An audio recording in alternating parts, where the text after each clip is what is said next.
And I'm with Sheriff Bob Songer out of Washington.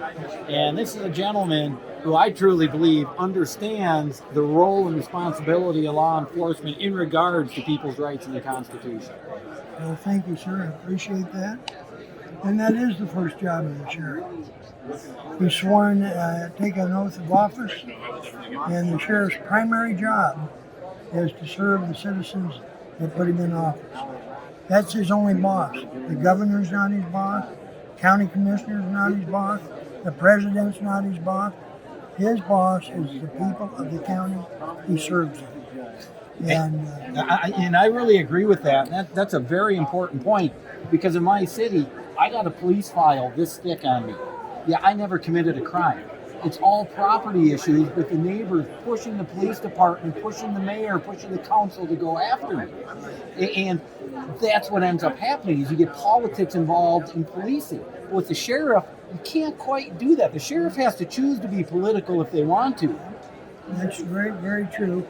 And, I think we do, as most sheriffs, I think we do a pretty good job throwing bad guys in jail who violated your rights or your liberties. But what happens when government becomes the bad guy? Exactly. That's when the sheriff's job really gets tough. And that's where the sheriff needs to stand up, stand between the citizen and government, and fight for the citizen. You don't lay down. No way do you lay down and let the citizen, get violated by the government. In Washington State, for example, when they came out with the emergency pandemic, COVID-19, our governor called the small businesses non-essential. Yeah. Non-essential. Yeah. Same with citizens and some of the churches and so forth. Yeah. Where in the world does a governor get that kind of authority?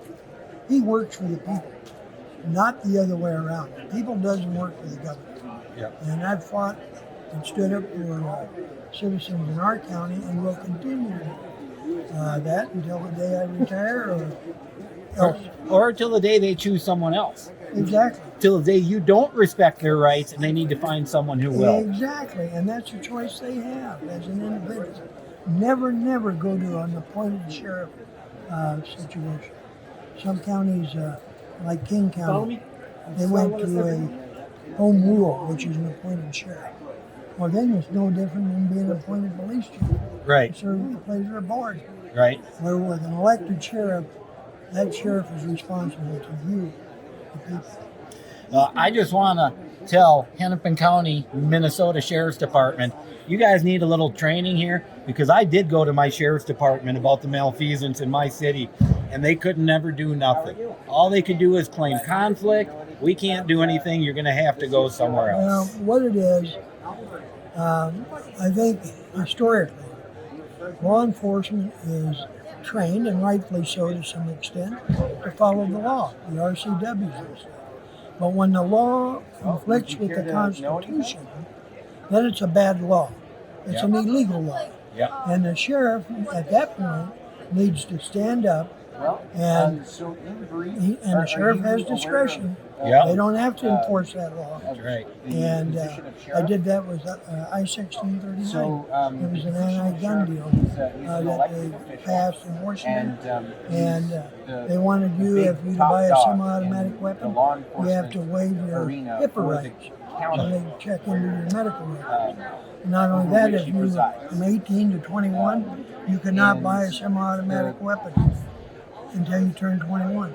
But how many young people, 18, 19, coming back from Iraq, Afghanistan, with legs blowing off? Yeah. You mean to tell me they can't go buy a 10-22 semi-automatic rifle? That's ridiculous. And same thing about drinking. You can go get your leg blown off. Why can't you go up to the bar and have a beer? Yeah, when I was in the military, it's been a few years ago, 62, 66 in the Air Force, and I was 17, we'd go to the Airman Club on base. Couldn't drink off base, but you could drink on base. Yeah, when I was in the Navy up at Great Lakes, we could go to the place on base, but they only had 3-2 beer. So then we'd hop the bus and go up to Wisconsin, where the drinking age was still 18 at that point. Oh yeah. But to me, let's see if you agree with this. I've said for a long time that there should be one adult age. there shouldn't be different ages for things like voting, for serving the country, for drinking and stuff like that. To me, it should all be probably 20 years old, one cut and dry age for everybody. What do you think? I would think my position on that would be not giving a lot of deep thought, but just a quick glance.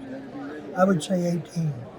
Because if they're in the military and they give their life for this country, they should be able to vote. And at 18, you can enter into a contract to buy a car or anything else, buy a home. So I would even say 18 years old. So you agree with me? You just think a little younger. Yeah. There you go, folks. Well, you heard it here first. Turbine guy and the sheriff agree. Nice talking to you, Sheriff Sagan. Good man. Thank you.